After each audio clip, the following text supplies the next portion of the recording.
Hello everyone, my project is going to be on Popocatepetl, which is a volcano located in central Mexico and Mexico City. The closest city next to it is Puebla.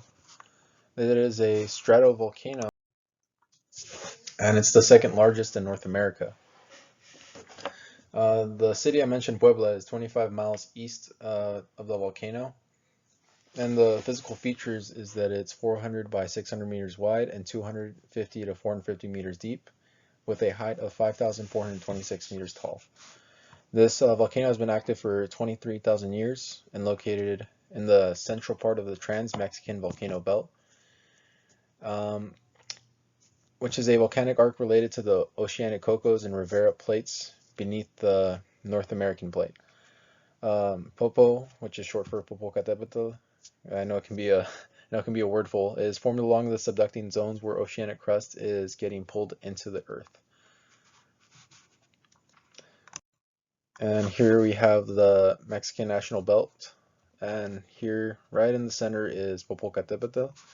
And we have the subduction right here on the Cocos plate going into the North American plate.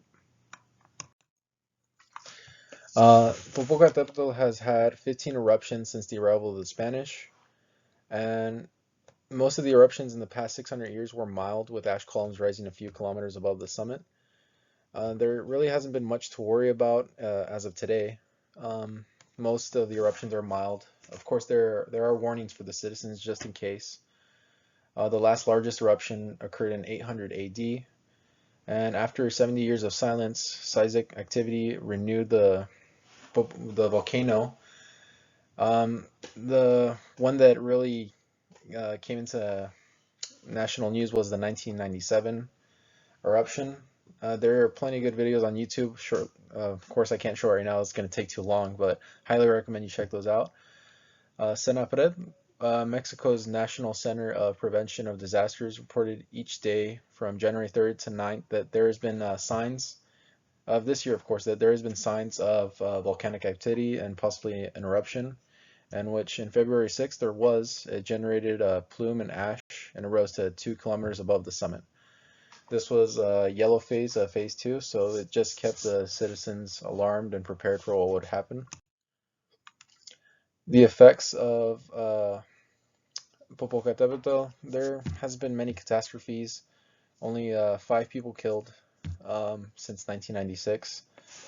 And around the volcano, there's a population of 173,000.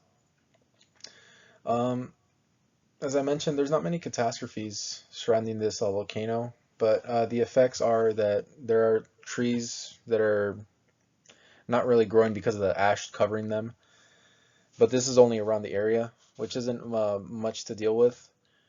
And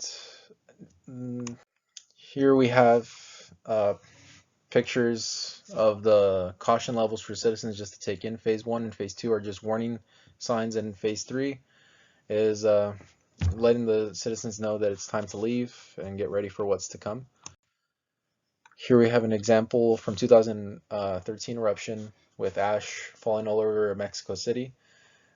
Usually they just clean up and pick up as much ash as they can, dispose of it before it gets into water.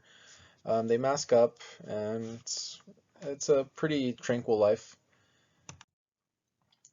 There is an urban legend from the nearby volcano. It's a love story between a princess, which signifies the neighboring volcano Iztaccíhuatl, and Popocatépetl, which was a warrior. Sort of like a Romeo and Juliet storyline. Popocatépetl, a warrior, went on to a quest and a battle as he was engaged with the princess. The princess received false information that he had died, and she died of sadness. While Popocatépetl returned, he was stricken by sadness. He placed her on a mountain, and from there, that just symbolized their love. And to this day, Popocatépetl and Iztaccíhuatl symbolize a love story. And every time that the volcano erupts, there is it just signifies the passion that he has for her, which was a nice urban legend. This concludes my presentation. I hope you liked it.